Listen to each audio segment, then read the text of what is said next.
पुत्रदा एकादशी व्रत कथा। पौष शुक्ल एकादशी। अगर आप संतान सुख से वंचित हैं या आपके जीवन में दुखों की श्रृंखला चल रही है तो पौष पुत्रदा एकादशी का यह व्रत आपकी किस्मत बदल सकता है। इस कथा को अंत तक सुनिए। नमस्कार दोस्तों, आप देख रहे हैं आपका अपना चैनल अमृतवाणी। आज हम बात करेंगे एक ऐसे दिव्य व्रत की जो निसंतान दंपतियों को संतान प्रदान करता है। पुत्रदा एकादशी व्रत।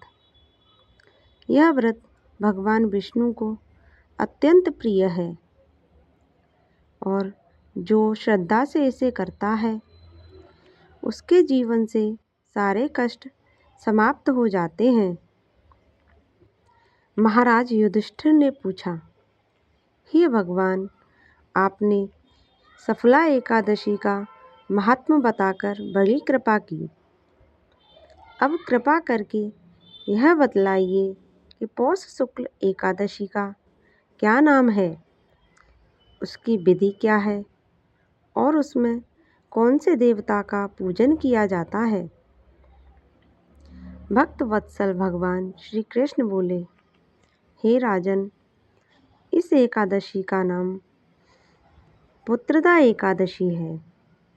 इसमें भी नारायण भगवान की पूजा की जाती है। इस चर और अचर संसार में पुत्रदा एकादशी के व्रत के समान दूसरा कोई व्रत नहीं है। इसके पुण्य से मनुष्य तपस्वी, विद्वान और लक्ष्मीवान होता है। इसकी मैं एक कथा कहता हूँ, सो तुम ध्यानपूर्वक सुनो। भद्रावती नामक नगरी में सुकेतुमान नाम का एक राजा राज्य करता था। उसके कोई पुत्र नहीं था। उसकी स्त्री का नाम शैव्या था। वह निपुत्री होने के कारण सदैव चिंतित रहा करती थी। राजा के पितर भी रो रो कर पिंड लिया करते थे और सोचा करते थे कि इसके बाद हमको कौन पिंड देगा। राजा को भाई, बांधव, धन, हाथी, घोड़े, राज्य और मंत्री, इन सब में से किसी से भी संतोष नहीं होता था। वह सदैव यही विचार करता था कि मेरे मरने के बाद मुझको कौन पिंडदान करेगा। बिना पुत्र के पितरों और देवताओं का ऋण मैं कैसे चुका सकूंगा। जिस घर में पुत्र न हो उस घर में सदैव अंधेरा ही रहता है।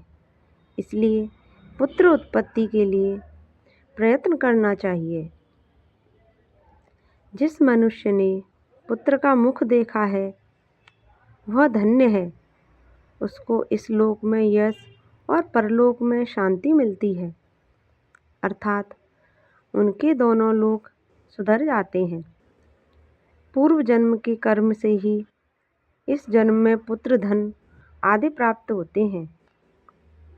राजा इसी प्रकार रात दिन चिंता में लगा रहता था। एक समय तो राजा ने अपने शरीर को त्याग देने का निश्चय किया, परंतु आत्मघात को महान पाप समझकर उसने ऐसा नहीं किया।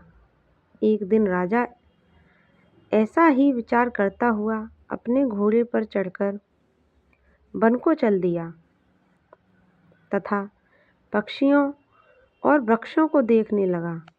उसने देखा कि वन में मृग, व्याघ्र, सूअर, सिंह, बंदर, सर्प आदि सब भ्रमण कर रहे हैं। हाथी अपने बच्चों और हथनियों के बीच घूम रहा है। इस वन में कहीं तो गीदड़ अपने कर्कश स्वर में बोल रहे हैं, कहीं उल्लू ध्वनि कर रहे हैं। वन के दृश्यों को देखकर राजा सोच विचार में लग गया। इसी प्रकार आधा दिन बीत गया। वह सोचने लगा कि मैंने कई यज्ञ किए, ब्राह्मणों को स्वादिष्ट भोजन से तृप्त किया, फिर भी मुझको दुख प्राप्त हुआ। क्यों? राजा प्यास के मारे अत्यंत दुखी हो गया और पानी की तलाश में इधर उधर फिरने लगा। थोड़ी दूरी पर राजा ने एक सरोवर देखा। उस सरोवर में कमल खिले थे तथा सारस, हंस, मगरमच्छ आदि विहार कर रहे थे। उस सरोवर के चारों तरफ मुनियों के आश्रम बने हुए थे। उसी समय राजा के दाहिने अंग फड़कने लगे। राजा शुभ शगुन समझकर घोड़े से उतरकर मुनियों को दंडवत प्रणाम करके बैठ गया। राजा को देखकर मुनियों ने कहा, हे राजन, हम तुमसे अत्यंत प्रसन्न हैं। तुम्हारी क्या इच्छा है, सो कहो। राजा ने पूछा, महाराज, आप कौन हैं और किस लिए यहाँ आए हैं? कृपा करके बताइए। मुनि कहने लगे कि हे राजन, आप संतान देने वाली पुत्रदा एकादशी हैं। हम लोग विश्वदेव हैं और इस सरोवर में स्नान करने के लिए आए हैं। यह सुनकर राजा कहने लगा कि महाराज, मेरे भी कोई संतान नहीं है। यदि आप मुझ पर प्रसन्न हैं तो एक पुत्र का वरदान दीजिए। मुनि बोले, हे राजन, आज पुत्रदा एकादशी है। आप अवश्य ही इसका व्रत करें। भगवान की कृपा से अवश्य ही आपके घर में पुत्र होगा। मुनि के वचनों को सुनकर राजा ने उसी दिन एकादशी का व्रत किया और द्वादशी को उसका पारण किया। इसके पश्चात मुनियों को प्रणाम करके महल में वापस आ गया। कुछ समय बीतने के बाद रानी ने गर्भ धारण किया और 9 महीने के पश्चात उनकी एक पुत्र हुआ। वह राजकुमार अत्यंत सूरवीर, यशस्वी और प्रजापालक हुआ। श्री कृष्ण बोले, हे राजन, पुत्र की प्राप्ति के लिए पुत्रदा एकादशी का व्रत करना चाहिए।